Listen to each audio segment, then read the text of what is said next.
My roommate's serenade to me is causing a love triangle mess, while another housemate's already hooked on their poetic charm. So here's the thing. When Jenny stood on our porch with nothing but a worn backpack and a slightly scuffed-up acoustic guitar, I was immediately suspicious she'd come through this roommate finder app. And her profile had been, let's say, vague, describing herself as a soul in transit, as though she were some cosmic wanderer instead of a potential roommate. It was all very bohemian and slightly pretentious.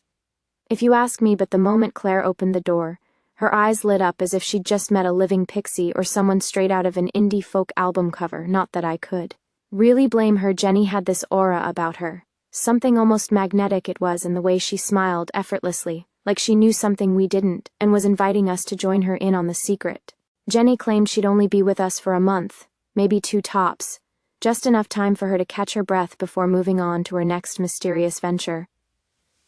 We didn't question it too much, enchanted by her promises of coffee, shop gigs, and late-night jam sessions.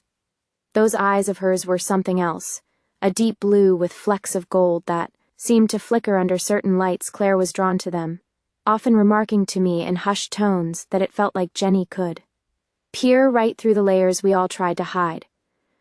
We sat around the kitchen table that first night, Jenny already strumming soft notes on her guitar while Claire and I exchanged glances over our mugs of herbal tea.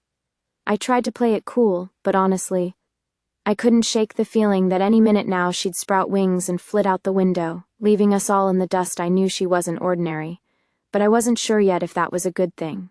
As the weeks passed, the house seemed to shift around Jenny's presence. Her voice filled our small space with melodies that felt both new and oddly familiar. She challenged us to question the mundane routines we had fallen into, as if getting muffin crumbs off the couch was less about vigilance and more about spontaneity. Claire was in awe, completely swept away by Jenny's carefree spirit. While I tried to temper my growing curiosity with skepticism still, there were moments of real connection, like late one night when we both stayed up talking about forgotten dreams before collapsing into shared laughter.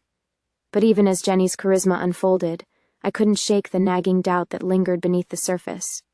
Why was someone this captivating floating through life without a plan? There had to be something more, something she wasn't telling us, and part of me was itching to uncover it before she drifted away for good. It was clear she'd left an imprint, but whether it was for better or worse, only time would tell.